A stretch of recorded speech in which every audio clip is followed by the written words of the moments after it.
वसुदेवसुतं देवं कंसचाणूरमर्दनं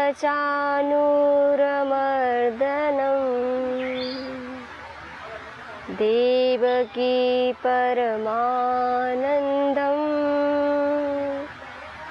नमामि योगेश्वरं नमामि योगेश्वरं नमामि योगेश्वरं। श्रीमद् भगवद गीता द्वादश अध्याय में आप सभी का हार्दिक स्वागत है। तो हम सभी स्वाध्याय कर रहे हैं श्रीमद् भगवद गीता के द्वादश अध्याय भक्ति योग का। तो भक्ति योग का स्वाध्याय करते हुए अब हम देख रहे हैं कि कैसे योगेश्वर जी बता रहे हैं उस परम पिता परमात्मा का अपने भक्तों के प्रति आश्वासन। यह आश्वासन दे रहे हैं कि अगर भक्त मेरी राह पर चल पड़ता है तो कहते हैं तेषामहं समुद्धर्ता मृत्यु संसार सागरात् भवामि न चिरात् पार्थ मय्यावेशितचेतसाम्। तेषामहं समुद्धर्ता, कि फिर मैं इस संसार से उसके लिए क्या कर देता हूँ, उसको तार देता हूँ। भवामि न चिरात् पार्थ, और जल्दी ही बिना विलंब किए जिसका चित्त मेरे में ही है।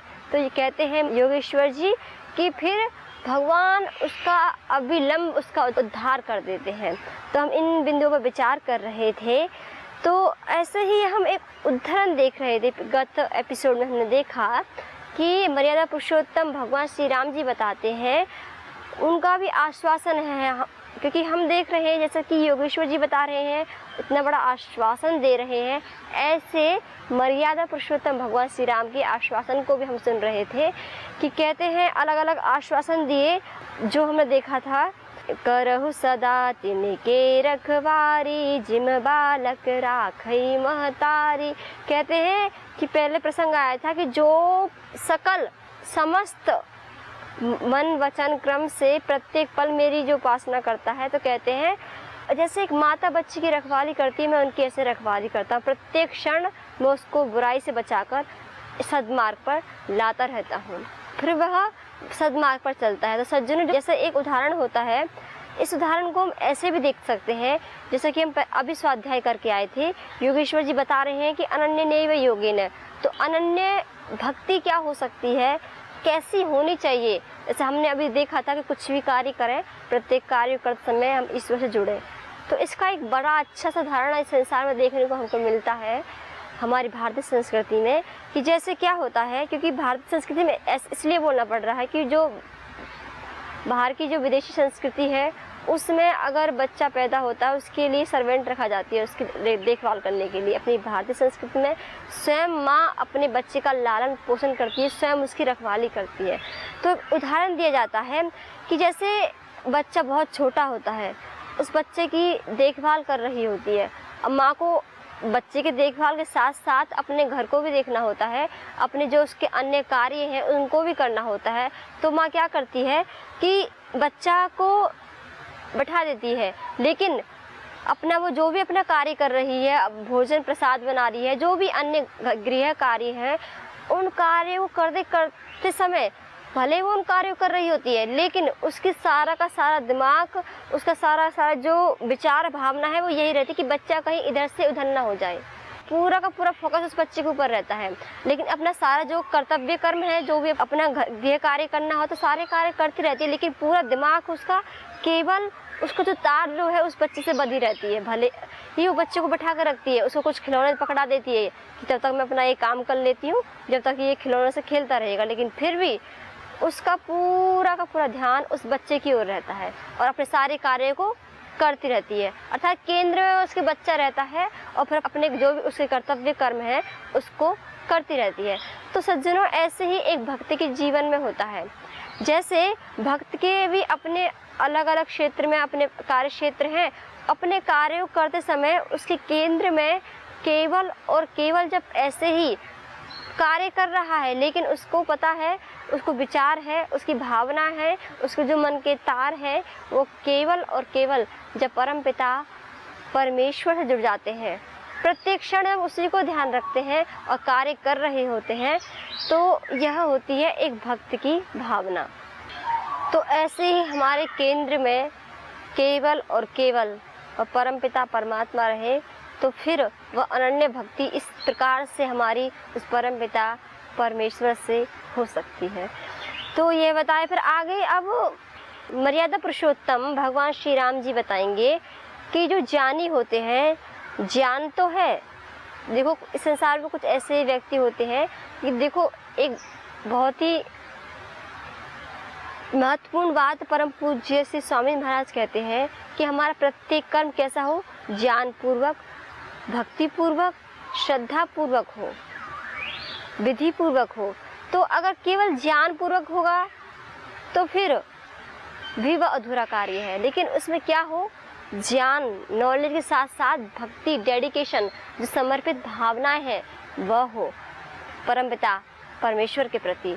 तो ये मर्यादा पुरुषोत्तम भगवान श्री राम कहते हैं अगर केवल कोई मनुष्य ज्ञानी होता है ना, तो फिर उनका ध्यान फिर ऐसे नहीं होता है जैसे कि एक भक्त के प्रति होता है। जो भक्त ज्ञान पूर्वक जो भक्ति करता है, ज्ञान पूर्वक जो इस भक्ति मार्ग पर चलता है, उसके लिए फिर मैं एक बच्चे की माँ के जैसे होता हूँ। लेकिन जो केवल ज्ञान कोई अपना आधार माना बैठा हुआ है, उसके जीवन में कोई निष्ठा नहीं है, श्रद्धा नहीं है, भक्ति नहीं है, तो योगेश्वर जी कहते हैं कि फिर वह साधक इतना ध्यान में रख नहीं पाता। अर्थात उस साधन का जैसा ध्यान एक भक्त के प्रति होता है, ऐसा ध्यान उस ज्ञानी के प्रति नहीं होता। इसलिए कहते हैं कि ज्ञान पूर्वक भक्ति हो, भक्ति भी कैसी हो, ज्ञान से युक्त हो। लेकिन केवल ज्ञान हो, भक्ति ना हो, तो ये युक्त नहीं है। तो कहते हैं प्रोढ़ बहे ते सुत परमाता, प्रीति करह नहीं पाछले वाता, मोरे प्रोढ़ तने समज्ञानी, बालक सुत समदास अमानी। तो कहते हैं मर्यादा पुरुषोत्तम भगवान श्री राम, यहाँ पर एक तरह से तुलना की गई है जो केवल ज्ञान मार्ग को लेकर चलते हैं, तो कहते हैं उनकी फिर वो बात नहीं होती है जैसे कि एक भक्त की जो भगवान के प्रति भावना होती है, जिससे वह तब मैं उसकी एक बच्चे की तरह रक्षा कर पाता हूँ। कब? जब उसकी पूरा डेडिकेशन मेरे प्रति होता है, पूरी समर्पित भावनाएं मेरे प्रति होती है। जब लेकिन वो अपने तर्क बुद्धि से कार्य करता है तो तब यह नहीं होता है। एक बार की बात होती है, आदि गुरु शंकराचार्य जी से एक शिष्य पूछते हैं, हे गुरुवर ये बताइए, अपार संसार सागर में डूबते हुए मनुष्य के लिए उसे पार करने का एक सरल साधन उपाय क्या है, कि कृपया आप हमें ये बताइए। तो बड़ी ही विनम्र भाव से आदि गुरु शंकराचार्य जी कहते हैं कि परम पिता परमात्मा के चरण कमल रूपी नौका का आश्रय लेने पर मनुष्य को कहते हैं भव जो विशाल सागर है उसको पार करने में कोई कठिनाई नहीं होती है। तो यह बता रहे हैं आदि गुरु शंकराचार्य जी। ऐसे ही श्रीमद् भागवत में आता है जब वेद व्यास जी बताते हैं कि समाश्रिता ये पद पल्लवम प्लवम, अर्थात जब मनुष्य अपने अहंकार का त्याग कर जब भगवान की शरण हो जाता है तो कहते हैं उसका स्वभाव कैसे हो जाता है, जैसे देखो एक लोहा होता है वो पारस के स्पर्श में आता है, पारस के स्पर्श में आने से वह स्वर्ण में परिणत हो जाता है। तो ऐसे ही एक साधक का जब वह अपने पूरी समर्पित भाव से ईश्वर के चरणों में आते हैं तो कहते हैं उसका स्वभाव भी ऐसे ही स्वर्ण के समान हो जाता है। तो ऐसे ही यह भावना हमारी होनी चाहिए। तो ये भावना कब होगी, जब हमारी पूर्ण दृढ़ता और पूर्ण हमारा डेडिकेशन ईश्वर के प्रति होगा। तो एक बहुत ही अच्छी रोचक कथा आती है कि देखो ये सारे कार्य कब होते हैं, ये तब होता है जब हम जो सुन रहे होते हैं शास्त्र गुरु वचनों से वो हमारे अंतःकरण में प्रतिष्ठित हो जाए। जैसे जो भी हम सुनते हैं गुरु वचनों से, शास्त्रों से, उन सबको अंतःकरण में बिठाकर फिर आचरण में लेके आएं। इसके लिए बहुत अच्छी एक दृष्टांत है। इसके लिए आता है कि कैसे इस संसार में 3 प्रकार के प्राणी होते हैं, तो उसी को लेकर ये दृष्टांत है।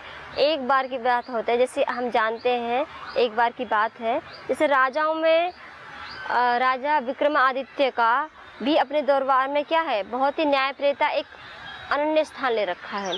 तो क्या होता है, एक समय की बात है, उस समय जब विक्रमादित्य साम्राज्य था, तब एक जो मूर्तिकार होता है, कलाकार होता है, वह मूर्तियों का निर्माण करके आता है। वो अपने साथ में 3 मूर्तियाँ लेके आता है।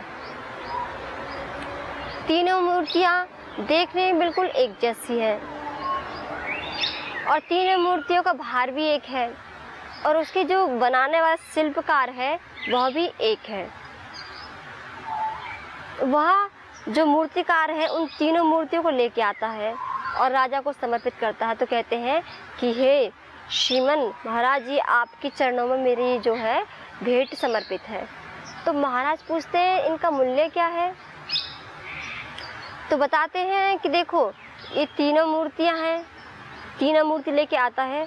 शिल्पकार बोलता है जो पहली मूर्ति है इसका मूल्य कौड़ी भर हो सकता है, 1-2 कौड़ी। जो दूसरी मूर्ति है उसका अगर हम मूल्यांकन करें तो इसका जो मूल्य हो सकता है 1, 2, 3, 4, 5 स्वर्ण मुद्राएं हो। और जो तीसरी जो है, लेकिन इसका तो अमूल्य लाखों मुद्राओं से भी अधिक है, अर्थात अमूल्य रहित है ये, तो इसका तो मूल्य बहुत अधिक है, लाखों मुद्राएं देंगे तब इसका मूल्य होगा। राजा विक्रमादित्य सोचते हैं, आश्चर्य बढ़ जाते ये क्या है कि देखने में बिल्कुल एक जैसी मूर्तियाँ, एक ही भार, और उनका निर्माता जो शिल्पकार है वो भी एक है, तो इनमें अंतर कैसे है। बहुत गहन चिंतन करते हैं राजा विक्रमादित्य, लेकिन कोई हल नहीं मिलता है। तो क्या करते हैं, फिर अपनी सभा को बैठाते हैं, सभा में इस बात को बताते हैं कि कोई ये बता दे कि जो ये मूर्तिकार कह रहा है 3 मूर्तियां हैं, एक समान है, एक जैसा रंग रूप है बिल्कुल, लेकिन मूल्य में इतना जमीन आसमान का फ़र्क कैसे, कि तीनों का मूल्य इतना अलग अलग कैसे हो रहा है। सारे जो दरबार में मंत्रीगण आदि होते हैं सब बहुत प्रयत्न करते हैं, लेकिन किसी को समझ में नहीं आता है कि आगे कैसे हो सकता है। तो राजा विक्रमादित्य इसे बहुत गहन चिंतन करते हैं, तो बोलते चलो ऐसा करते हैं, जो बहुत श्रेष्ठ विद्वान है ना उनको बुला कर लेके आते हैं। तो उस समय राजा विक्रमादित्य के समय ही कालिदास हुए हैं, तो कालिदास को बुलाया जाता है। कालिदास देखते हैं पहचान जाते हैं, क्योंकि वो बहुत बड़े कवि लेखक होने साथ साथ बहुत बड़े शिल्पकार भी थे, अर्थात विद्वत था उनके अंदर थी। तो क्या करते हैं, वो एक लोहे की छड़ मंगाते हैं, लोहे की छड़ मंगाई जाती है सभा में। उस समय सभी बहुत ही हास्य कर रहे होते हैं कि ये कैसा, हमने तो बोला था कि कैसे इन तीनों मूर्तियों में से ये अलग अलग डिफरेंट आ रहा है, कैसे कैसे ये अलग अलग विभिन्नता आ रही है, ये बताने के लिए लोहे की छड़ क्यों मंगा रहे हैं। तो लोहे की छड़ लाई जाती है। उसके बाद क्या करते हैं कालिदास जी, पहली मूर्ति में उसके कान में जो लोहे की छड़ को डालते हैं, तो लोहे की छड़ क्या करती है, एक कान में डालते हैं, दूसरी कान से बाहर निकल जाती है। पहली मूर्ति का परीक्षण ऐसे किया, फिर दूसरी का करते हैं, दूसरी में डालते हैं, तो जब वो जैसे डालते हैं सीख को, जो वो लोहे की छड़ होती है, तो वो मुंह के जैसे कान में डालते हैं, कान में डालते ही उसका द्वार था मुख था, तो वो जाती है मुख में, अर्थात कान में डाली मुख से बाहर निकल गई, उसको वे साइड रख देते हैं। फिर तीसरी मूर्ति की बारी आती है, तो फिर उसमें डालते हैं, उसमें देखते जैसे ही जो लोहे की छड़ है वो अंदर डालते हैं, तो होता क्या है कि जैसे कान के अंदर डाली, कान के अंदर डायरेक्ट वो हृदय के पास जाती है, अंदर चली जाती है। तो फिर अब बताते हैं कालिदास जी कि महाराज मैं अब बताने में सक्षम हूँ कि मैं बता सकता हूँ कि कैसे इन 3 मूर्तियों का अलग अलग मूल्य है। तो कहते हैं जैसे देखो जो पहली मूर्ति है, पहली मूर्ति में का मूल्य आप कुछ कौड़ियों में कर सकते हैं। दूसरी जो मूर्ति है इसका मूल्य आप कुछ 2-3 स्वर्ण मुद्रा में कर सकते हैं। लेकिन जो तीसरी वाली मूर्ति है इसकी तो 2 लाख कितनी भी आप कल्पना कीजिए, इसकी लाख से भी अधिक इसकी स्वर्ण मुद्राएं हो सकती हैं। तो अब उसका रीजन पूछते हैं कि मतलब किस कारण से आप ऐसा कह रहे हैं। तो कहते हैं राजन देखिए, पहली मूर्ति में जैसे मैंने छड़ डाली, वो छड़ डालते ही लोहे की क्या होती है, एक कान से डाली वो दूसरे कान से बाहर निकल जाती है।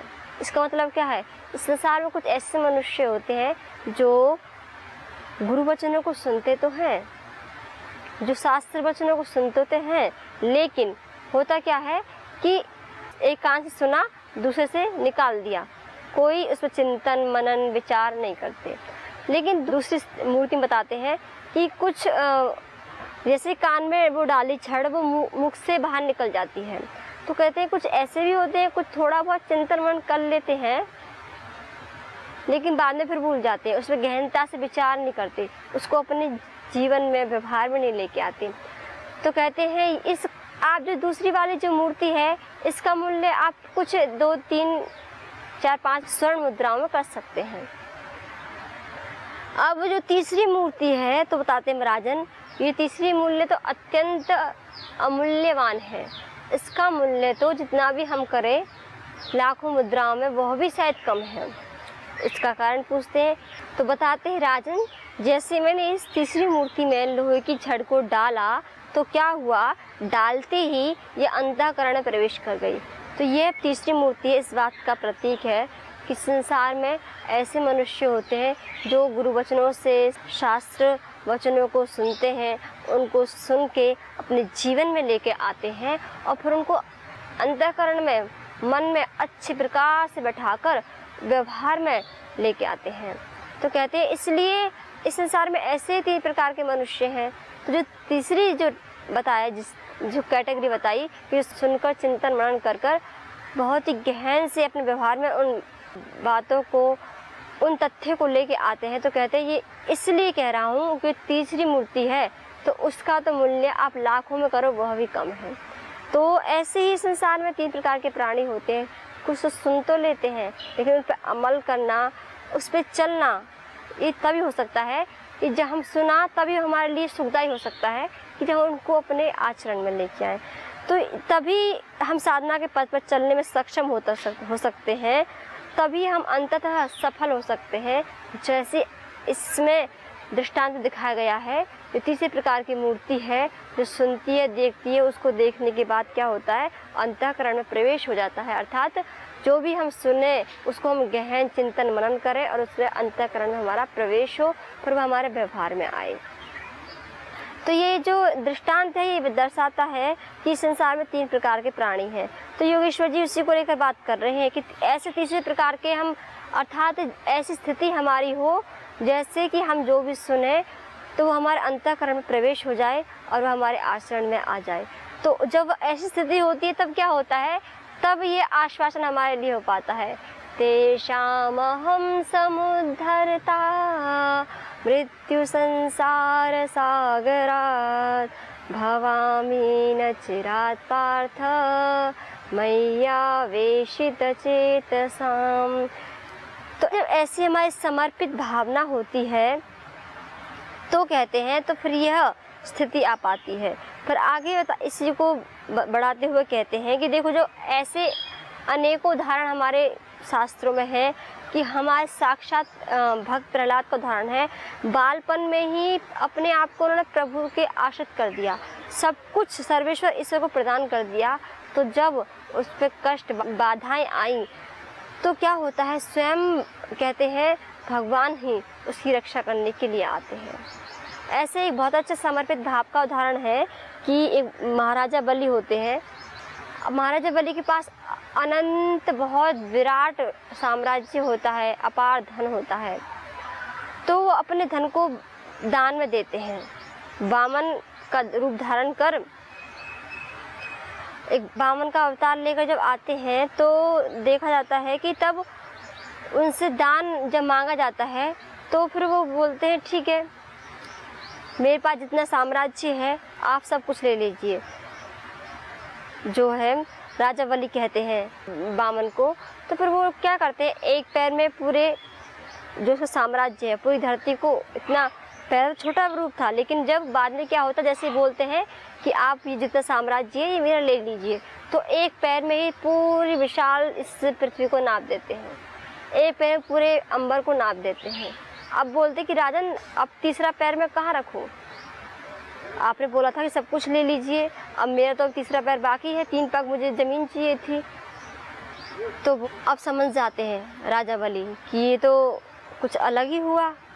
तो अब क्या करते हैं, पूरी समर्पित भावना से अपना मस्तिष्क भगवान के सामने झुका देते हैं और कह देते हैं कि हे प्रभु, अब ऐसा करो, ये तीसरा पैर मेरे मस्तिष्क पे ही रख दीजिए। तो जब हमारे भगवान के शरण में जब श्रद्धा भक्ति होती है, तो फिर वह, जैसा कि योगेश्वर जी कह रहे हैं, तब वह बात चरितार्थ होती है कि तेषामहं समुद्धर्ता मृत्यु संसार सागरात्, तब वह इस जीवन में वह घटित हो पाती है। तो जैसे कि हमने देखा, ध्रुव का हम उदाहरण देखते हैं कि भगवान जैसे ध्रुव अपना सब कुछ अर्पित कर देते हैं तो उनकी रक्षा करते हैं पल पल। मीराबाई को उदाहरण देखते हैं, कितने उनके ऊपर जब वह पूरा समर्पित हो जाती हैं तो पूरा योगक्षेम भगवान ले लेते हैं। उनके पास भेजा जाता है जहर का प्याला, लेकिन वह अमृत में परिणत हो जाता है। लेकिन उनके पास भेजा जाता है सर्पों की माला और वह पुष्पमाला में परिणत हो जाती है। तो यह जो आश्चर्य करने वाली जो घटनाएं हैं जो घटित होती हैं, ये इस स्थिति में हो पाती हैं जब मीरा जैसी भक्ति हमारे हृदय में, जैसे एक माँ जैसी भक्ति, जैसे माँ का पूरा ध्यान अपने बच्चे पे होता है और अपने सारे कर्तव्य कर्म को करती रहती है, लेकिन केंद्र में केवल उसका बच्चा होता है। तो ऐसे ही जब स्थिति एक साधक की हो जाती है कि केंद्र में केवल और केवल भगवान हो जाए, तो उसका उद्धार हो जाता है, तभी यह श्लोक है वह चरितार्थ हो पाता है। तो आइए सज्जनों, आज हम योगेश्वर जी की इस परम दिव्य वाणी को यहीं विराम देते हैं। पुनः हम आगे फिर से विचार करेंगे कि योगेश्वर जी इस साधक के चित्त को और ऊपर उठाने के लिए, उसको परमपिता परमात्मा से गहन बंधन जोड़ने के लिए, उसकी तार जोड़ने के लिए और क्या सरल से सरल उपाय बताते हैं, क्या भक्ति की महिमा बताते हैं और भक्ति का स्वरूप बताते हैं। तो आज योगेश्वर जी की इस परम दिव्य वाणी को हम यहीं विराम देते हैं। ओम ओम शांति शांति शांति।